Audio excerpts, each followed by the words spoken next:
GearNetwork.com. The following is a presentation of the Gear Radio Network. You're listening to the Better Live Than Dead podcast on the Gear Radio Network.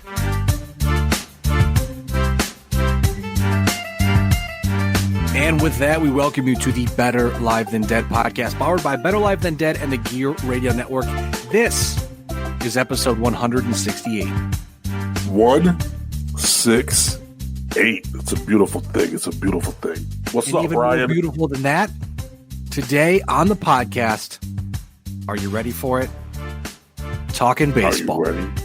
Talking baseball. I got that song stuck in my head ever since I wrote this podcast a couple weeks ago. That song, old school baseball song, has been stuck in my head. I am Ryan Wolfe at Wolfe BLTD. Joining me on the IndyCar Media Hotline, live from his laptop in Rochester, New York, it's Mr. Perez at MRLG Perez. Lewis, how you doing today? Yo, man, I'm doing pretty good. Thank you very much. How are you doing? I know you were sick. We took about a week off after the Super Bowl, we should have, because I didn't realize it, Lewis. And thanks to our good friend and boss and cohort and family and brother, whatever you want to call him, John Cimino. He kept me honest this week. I texted him and said, "Man, I feel kind of bad because we haven't done a podcast this week." And he said, "Hi, you and Lewis just went hard for 18 straight weeks where you did a podcast, same time, same place, every week about the same topic. You can take a couple days off. Feel free." And I was like, oh, man, that's right. That's the one thing I do so well. I can put my head down and work like the best of them, but then I don't know when to stop. Right. John was like, take a couple of days off, and then I got sick. I have a little bit of a cold I'm getting over, so that also helped. But I just like the continuity of knowing, like, okay, it's Monday, or hey, it's Tuesday. I'm going to talk to Lewis for a half hour, 45 minutes. We'll talk about sports, and we'll go from there. So it's good to be back on the podcast. It is good to be back, but it is good to take a week off every once in a while. You got to take a break every so often and recharge the batteries. And I feel like when we got on the phone before breaking the fourth wall, when we got on the phone, we started chatting, and we just said, you know what, let's just do this on the podcast. Let's just hit record, and that's where we're at right now. We're talking about whatever. And hey, before we jump in, you can hear us on BetterLiveThanDead.com, GearNetwork.com, Apple Podcasts, Bullhorn, Google Play Music, iHeartRadio, Pandora, the Radio.com app, Spotify, YouTube, and wherever else you listen to podcasts. Keep an eye out, too. I believe there's some news coming about the Gear Radio Network from John Cimino himself. We'll keep an eye out for that. But Lewis, football's over. The Buffalo Sabres are still bad. The NBA is not even to their midway mark. Well, now they are because it's the All-Star break weekend, but I wrote this podcast before the All-Star break, and baseball starts shortly. So now what? So, again, Aaron Gordon got robbed last night. He did. He had some great dunks. And, oh, wow. I'm just reading this tweet here. Anthony DiComo from, if we're going to start with news, hot off the beat here. Mets beat writer for MLB.com says Tim Tebow says the XFL reached out to him about joining up this year. Tebow says he loves the look of the league, but told the XFL he's committed to baseball and the Mets. We almost had Tim Tebow in the XFL. Listen, I need someone who's listening to this podcast right now to tag Tim Tebow in it and tell him to listen to what I'm about to say. Uh-oh. Tim, we love you, man. We know you like baseball. Go play in the XFL. That would be fantastic to see you in the XFL. That would be a lot of fun, I think, for sure. Do it. The XFL has been pretty fun. I think if anything right now, I mean, John wanted to do a little hit on the XFL, but I'm going to pop up some stats here really quick because I think I haven't watched a ton of it, so I can't speak totally to the XFL, but it's been a lot of fun to keep an eye on it. And I'm trying to see if I can find I've watched quite a bit. You give me what you've seen so far and what you've liked and what you've disliked. You know what? I got to be honest with you. I've liked just about everything. The rules are fantastic. The way they're doing the kickoffs, there's no extra point after a touchdown. You get to choose to try to score from the 2-yard line, the 5-yard line, or the 10-yard line. You get a point or 2 points or 3 points. That's really cool. It's kind of exciting. I haven't seen any overtime games yet, but I love the way they're doing the overtime. You get 5 times, you get 5 chances to score. It's very hockey and soccer-esh. I really enjoyed the gameplay. It's fast paced. The shot clock, or the not the shot clock, the help me out here, Ryan. The play clock. Thank you very much. I don't know why I was having a hard time coming up with that. The play cock, the play cock. Oh my God, man. I got a piece of candy in my mouth and it's like messing with my speech. The play clock has been shortened. It's exciting. I'm loving it. I'm looking right now to try to find some actual like gathered statistics, but it doesn't seem like that there are any, which that's a problem, I guess. But long story short, what the thing I wanted to point out that I've seen so far is,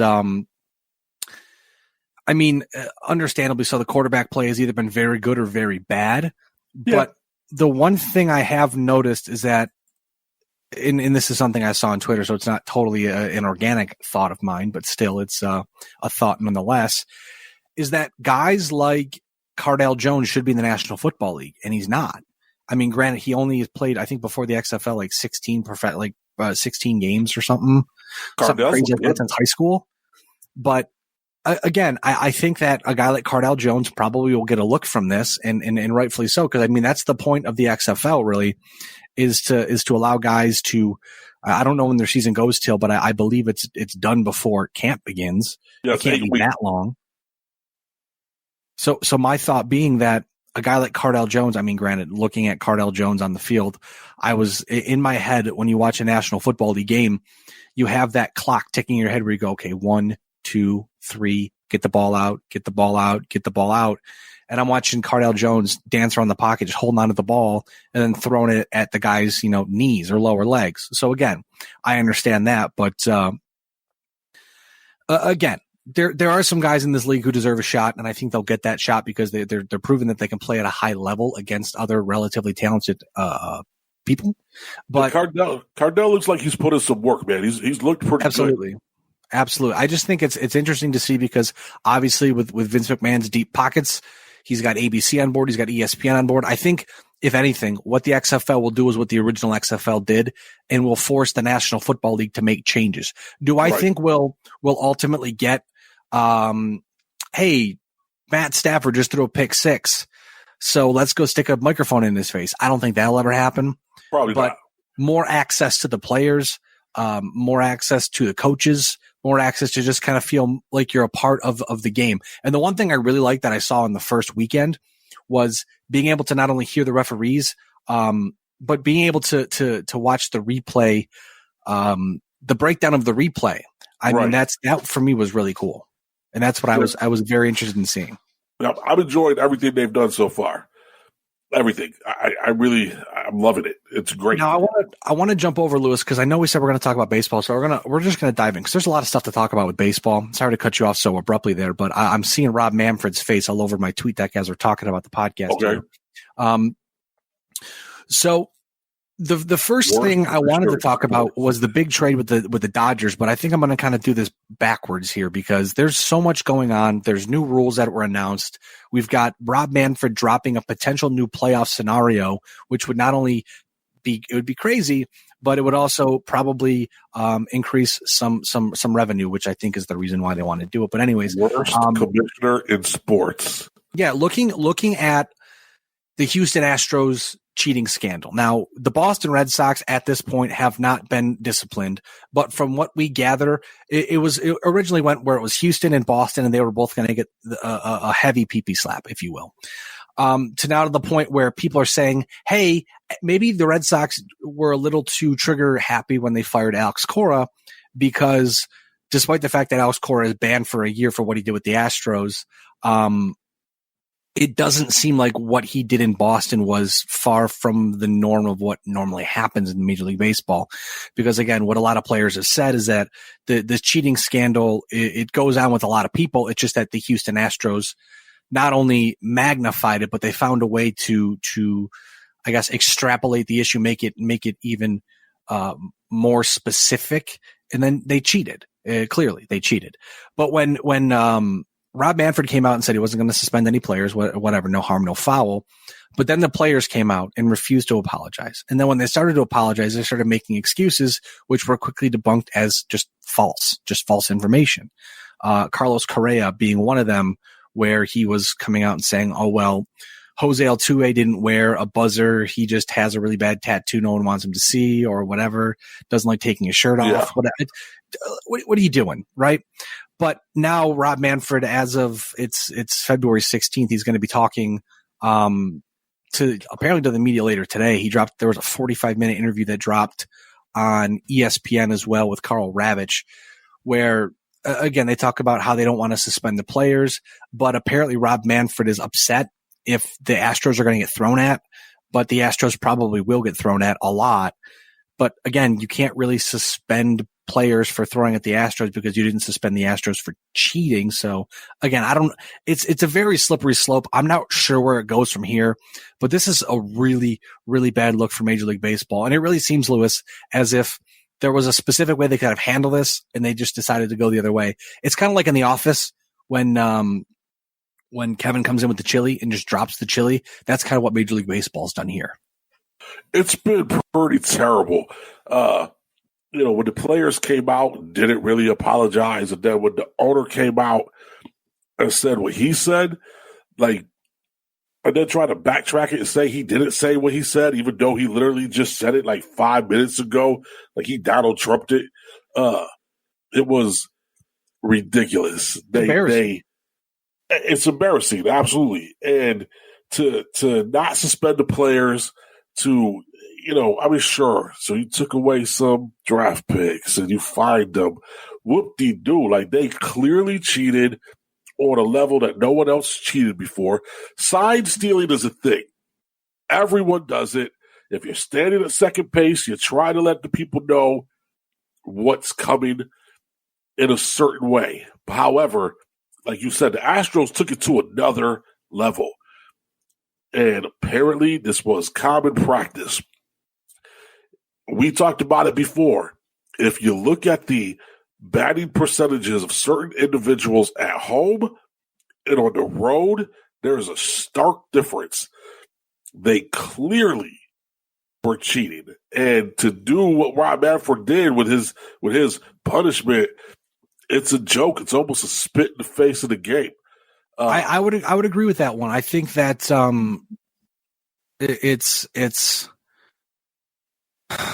it's embarrassing for baseball. I mean, it was kind of like the steroid era where they had to find a way. Excuse me. I'm sorry, Braden is texting me at the same time here. We're doing a Sabercast here in a little bit as well after this podcast, so it's a very busy day over here at the Wolf Den Studios. Okay. I think that now that players are aware of it, you realize how much bigger of a deal it was. I mean, good on Chris Bryant for coming out, good on Cody Bellinger for coming out and saying something. Players aren't afraid to speak their minds on this, and rightfully so. But I don't know. I don't know where Major League Baseball goes from here because its credibility has taken quite a hit. No, I agree. But you know what? Give me the steroid era over this. Because with the steroid era, they hit the ball farther. Okay, big deal. You were able to hit the ball a little faster. Okay, big freaking deal. I'll take that over this type of scandal anytime. Because this is. Well, I mean, there's a physical. You can actually put like a face to the name where you can say, "Look, we're drug testing, and right. and we've cleaned it up." Or for the most part, we've cleaned it up. Where this is you don't know because, I mean, excuse me. I certainly think that they'll take a lot of capabilities away from players, away from teams, and kind of try to make it as rounded on the edges as possible. But excuse me, things I think are still going to happen. I mean, it just is unreal to me how badly fumbled, I guess, for lack of a better explanation, this whole process has been. And another thing, too, that we're going to see from here, and this is one of our three big things this week brought to you by FortunePhoto.com, former Major League Baseball pitcher Mike Bolsinger. he filed a lawsuit against the Houston Astros in a California state court seeking unspecified damages. Now, Lewis, just so happens his last Major League Baseball appearance was August 4th, 2017 in Houston against the Astros. In 1/3 of an inning pitched, he gave up 4 hits, 4 runs, all earned, 3 walks and a home run. SignStealingScandal.com, the website that registered all the trash can bangs in 2017, said the most bangs on the can came when Bolsinger was on the mound on August 4th. The bangs were audible on 12 of his 29 pitches. Now, Bolsinger has not returned to Major League Baseball since. He's pitched in Japan, an 18-8 record with a 3.87 ERA and no job offers from Major League Baseball clubs. Now, Lewis, first off, does he have a case here? And what can Major League Baseball do about players who lost their job due to cheating? Oh, I think he absolutely has a case. I think 100%. I mean, if you heard audible bangs of 12 of his 29 pitches and he gave up, 4 hits, 4 earned runs, 3, and a home run in 1/8, that 0.1 inning pitched, he's over in Japan 18-8 with a 3.87 ERA. I mean, come on, just his stats alone show that one part of the inning was not normally how he would pitch. And if you can hear the bangs of 12 and 29 pitches, then clearly, in my opinion, he has a case. Yeah, I think something will come of that. If nothing else, I think we'll see. I don't know. That's going to be an interesting case to follow because there are a lot of players who have lost jobs, who've gotten demoted, who have, whatever it may be because they play Houston and then Houston crushes them. Right. I mean, you had Chris Sale today for the Boston Red Sox came out and said, I think the 2017 ALDS, something was a little sketchy there because again, you play against Houston and it's almost as if Houston knows what you're throwing because that's right. Houston knows what you're throwing. And that's not only unfair, but dangerous. I mean, listen, what was it? Altuve that hit the home run off of Chapman? Yep. And then he didn't want to get his jersey torn off. Yep. Right. So, I mean, come on. You hit a monster off of. Not to even mention he had in the top of the 9th inning, he had an undershirt on, and then the bottom of the 9th inning when he hit the home run, no undershirt on. I know that's like splitting hairs. Right. But these are the things that pop up, and now fans have to try to figure out how deep this actually went because Major League Baseball does not seem interested in finding out. Right, which is interesting to me. In my opinion, these individuals that were involved in the steroid era that are not getting into the hall, these people involved in this skinny channel, this cheating scandal should also not be allowed in the hall. I'm interested to see again how, because we act like we're towards the end of it. I don't think so. I really think that there's a lot left to unravel with this whole scenario, because I think the louder the voices in the room get, the more Major League Baseball feels like they're going to have to adjust and do something specific, especially if players start getting beaned all the time. Right. Yeah, but I mean, guess what? The first time you step in the batter's box in New York, you're going to get hit. Absolutely. I don't believe that'll be. I don't think there'll be a lot of people that are upset about that. But it's been a bad week too for Major League Baseball PR department, because our second of the 3 big things this week, a new playoff system, Lewis. Major League Baseball reportedly ready to unveil a new playoff format for 2022. There's a lot here. I'm going to run through it real quick and we'll talk about it. Clearly, people are pissed off. The team with the best record in the American League and the National League would receive an automatic first-round bye, an auto advancement to the divisional series. The other 2 division winners would host all 3 games in a best-of-3 wild card round, as would the wild card team with the next best record. 3 other teams would also advance to the best-of-3 round, though none would host a game. The division winner with the second best record in the league would then get to decide which of the bottom 3 wildcard teams it wants to play in the opening round, a decision that would be aired on live television on the final Sunday of the night. So last year's AL playoffs under the new proposed format would be Houston, the first round bye, the Yankees, the Twins, and the Athletics would have hosted a 3-game wild card round each. Tampa, Cleveland, and Boston would have been the wild card pool to choose from. So the Yankees would have picked their team, Minnesota would have picked their team, and then Oakland would have gotten the other team, whomever wasn't selected. Over in the National League, last season's NL playoffs, I apologize, under the new to be proposed format, the LA Dodgers would have been first. Atlanta, Washington, St. Louis would have hosted a 3-game wildcard round each, and Milwaukee, the Mets, and the Diamondbacks would have been the wildcard pool to choose from. As part of this proposal, Lewis, game 163, the tiebreaker would be eliminated, and all ties would be broken by the season series between both teams in question.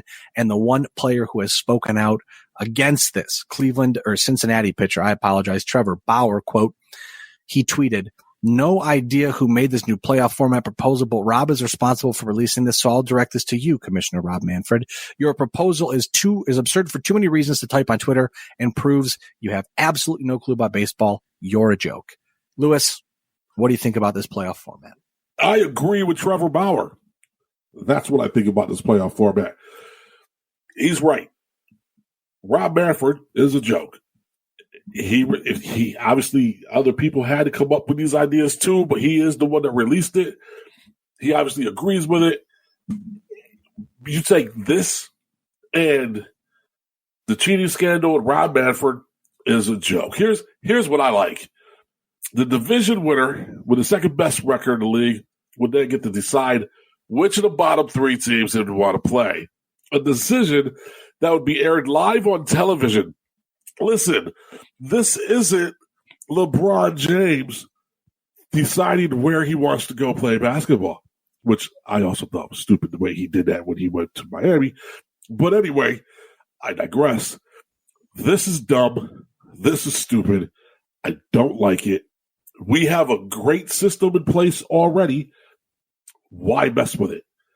I don't think. I mean, if they want to add another team to the postseason, that's one thing. But I think shaking it up completely like this to not only add more revenue, but to add more intrigue, maybe that speaks something about your game. Maybe. I don't really think they need to add more revenue. They're making a ton of money. Do you really need another team in the playoffs? I don't think so. Real quick, Lewis, Rob Manfred told Carl Ravitch of ESPN the league plans to lessen in-game use of video by players and will hand out more severe discipline for pitchers who intentionally throw at hitters. I don't think that will stop them, honestly. Not even a little bit. Not even a little bit. Not after this. Nah, come on. Oh, big deal. Whoop-de-doo. Yeah, I think that probably won't do a whole lot. It's cute. It's really cute. I think that you can try to scare players into. But Lewis, what's the one thing that you always hear about baseball? Whenever a guy, and again, I know we love the bat flips, but whenever a guy bat flips and someone gets all boo-boo faced about it, what do they always say? They're going to throw that. The game will police itself. Exactly. Yeah, the game will police itself. The game will police itself. Either someone's going to slide into second base with their cleats up, and they'll get Altuve or they'll throw at someone, or they'll do whatever they need to do to ensure that the Astros get the message for sure. The game has always policed itself. Always. That's just how it is. There's no need to mess with it. 110% the game will police itself, and there's nothing wrong with that, I don't think. Nah, I don't think there is either. So I think these new playoff rules are stupid. I don't like them at all. Now let's talk about some crazy news as well. Okay. The Boston Red Sox, our third of the 3 big things this week, kind of shook baseball to its core.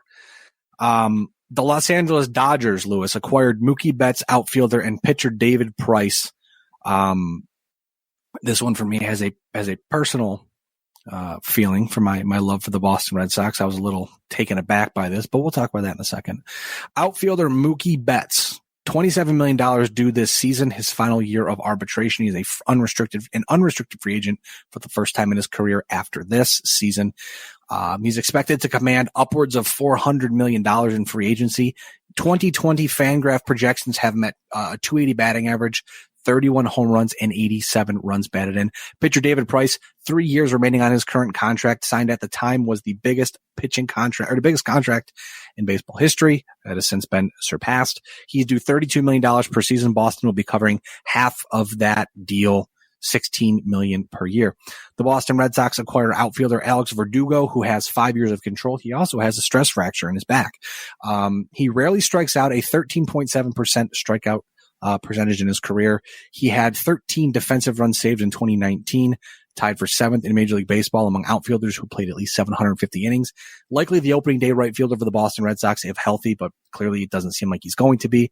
His 2020 FanGraph projections, 307 batting average, 15 homers, and 74 RBIs. The Boston Red Sox have also added free agent Kevin Pillar to that outfield mix as well. They acquired shortstop and second baseman Jeter Downs, which feels really weird to have a Jeter in a Red Sox uniform, but I think we'll be perfectly fine there. He's named after New York Yankees shortstop and Baseball Hall of Famer Derek Jeter.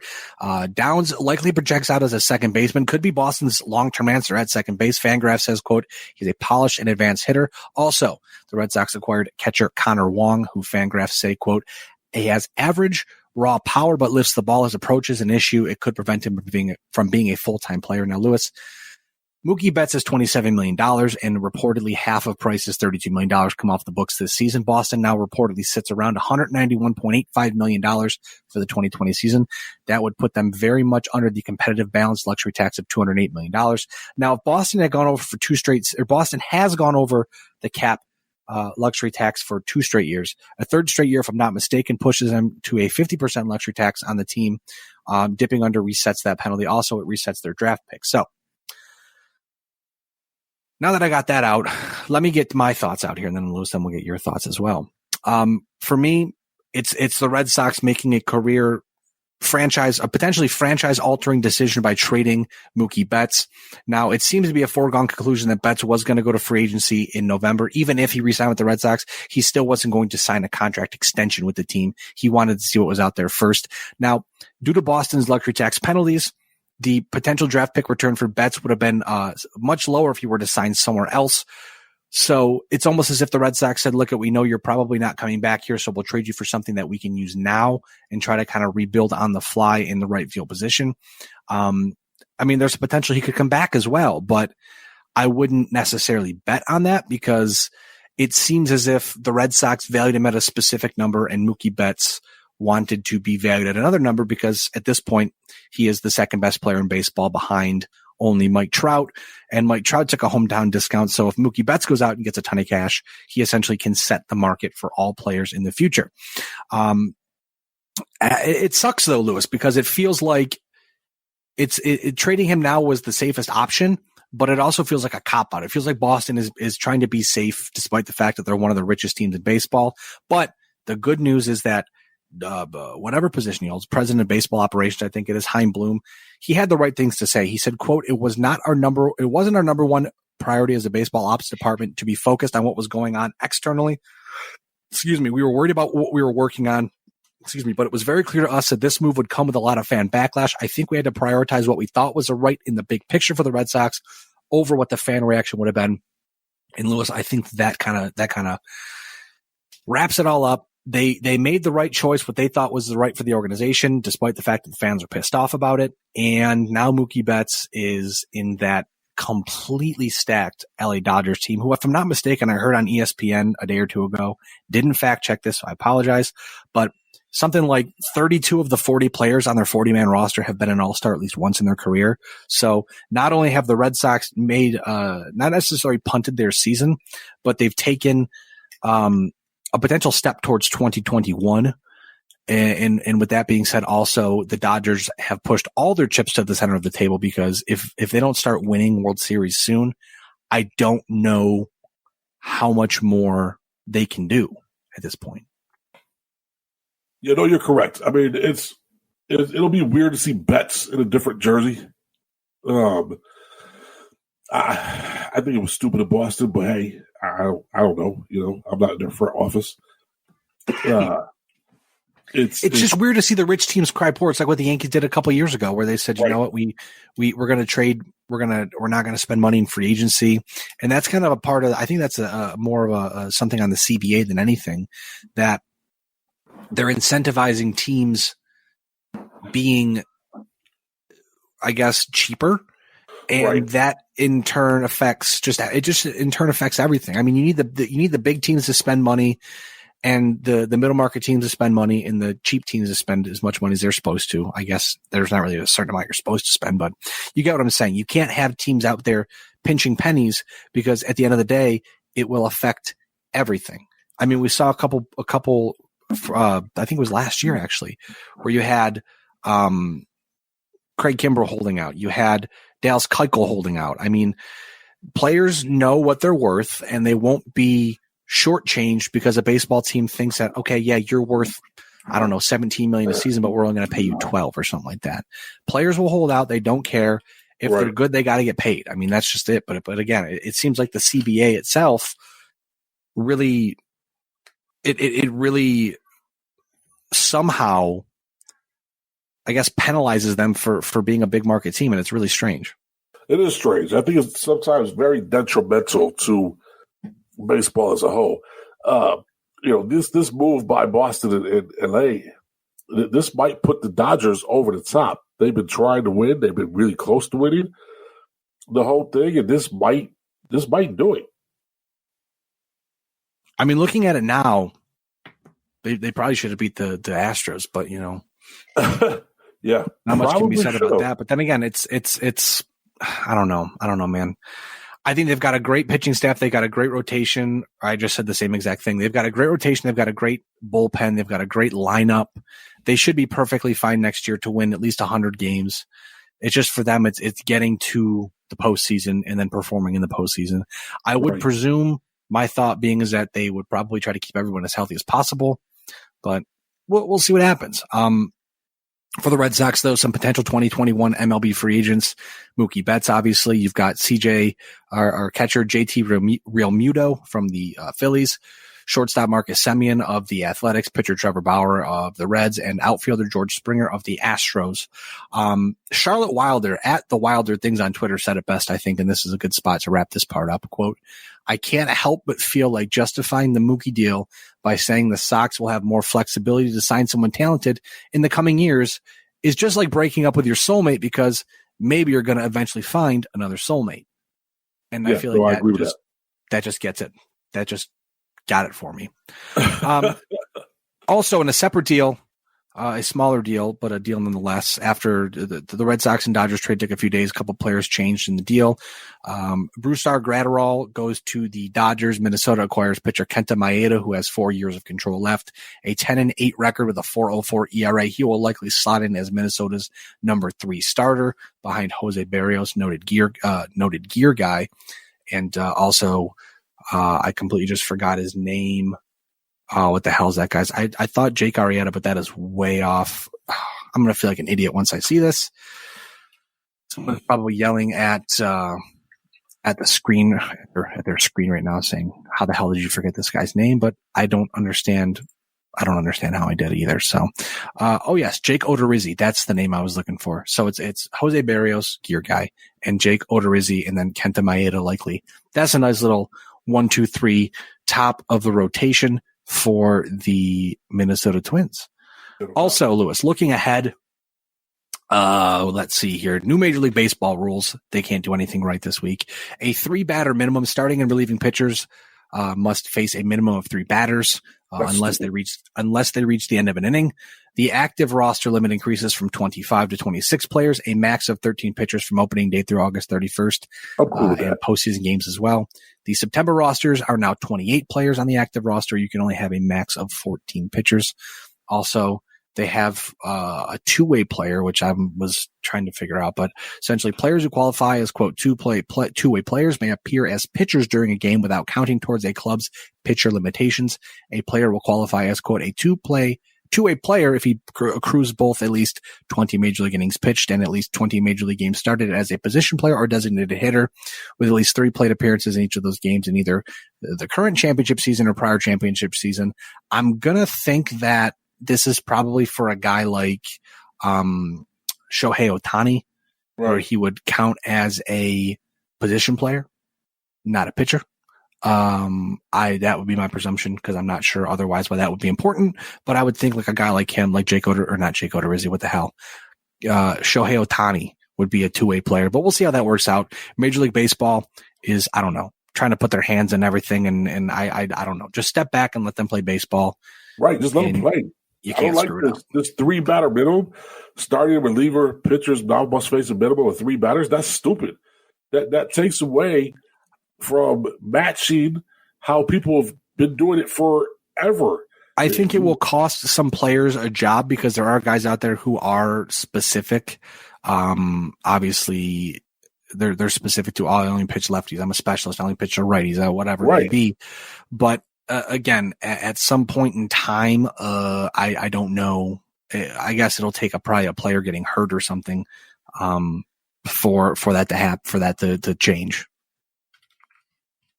You're probably right. I just think that's a. Also, before we wrap things up, because I saw a tweet here and I wanted to mention it because we talked about it before the podcast. It's the Daytona 500 today. It's February 16th. It's a Daytona 500, and it's Redneck New Year, which yes, it is. I love the Daytona 500. Don't get me wrong, because it's a lot of fun to watch car accidents happen at 200 miles an hour. Excuse me, but as our wonderful commander-in-chief can't keep his hands away from anything, he has landed at Daytona. We'll be giving the command to start the engines, and then apparently we'll be taking a pace lap in the police motorcade like a freaking child. Well, no. Listen. There are a few things I don't like in this world worse than NASCAR. And the commander-in-chief may be one of them. So now we're combining both things I really kind of just despise. It's not that he's acting like a child. Yes, I mean, he is. But he's playing to his base. What better place to go to campaign to your base than the Daytona 500? I mean, those are going to be his people. I know 8 people right now that are at the Daytona 500 basically just because the president's going to be there. So it's a clever strategy. He probably didn't come up with it because it's clever. So I mean, it's a beautiful strategy on his part. Whoever came up with it. Kudos to you. Just like he was going to go see his base in Louisiana when he went to the national championship game and got booed. So, well, yeah, but I mean, he also got kind of cheered too at the national championship game. It was a good mixture. When he went to the UFC fight, man, he got super booed. He's a piece of shit, and if you support him, I got 2 words for you. There you go. Listen, it's just, if you listen to this podcast and you're a Trump fan and you support his presidency, we can talk about it. I'm willing to talk about it. I don't like the guy. I don't think his policies are as good as everyone makes it seem. He's homophobic. He's a racist. Before this gets too political, I'm just going to tell you what. It may not mean anything when we're all dead someday because the orange Kool-Aid man gets us all killed. Right. But at least it's good to know that I was on the right side of history. That's all. I agree with you. However, this is a beautiful strategy move on his part. Go to where your base is. This is his base. I think it's stupid taking a lap in the beast. Yeah, I don't get it. But he's whatever. Big. Someone tweeted, President Big Boy Vroom Vroom achieves his final form. That's the truth. Exactly. So I hate the Daytona 500. I don't like NASCAR. That's the one sport I cannot talk to you guys about because I don't watch it. I don't care about it. I don't care about people driving left the whole time. Like, it means nothing to me. That person goes on to say, Trump's obsession with vehicles is kind of fascinating, to be honest.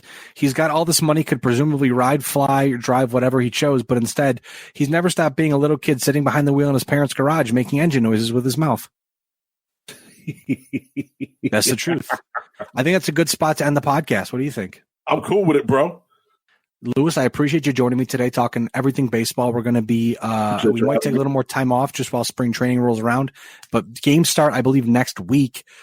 So we've got a lot to talk about here coming up. The hockey trade deadline's coming up. We're going to do myself and Brighton are doing a new Sabercast here shortly. Tune in for that. Tune in for all the Gear Network podcasts. Lewis is at MRLG Perez. I am at Wolfe BLTD. We are Better Live Than Dead. You're not. We'll catch you sometime very soon. Thanks again for tuning in, everybody. Have a good one. The preceding presentation has been brought to you by the Gear Network.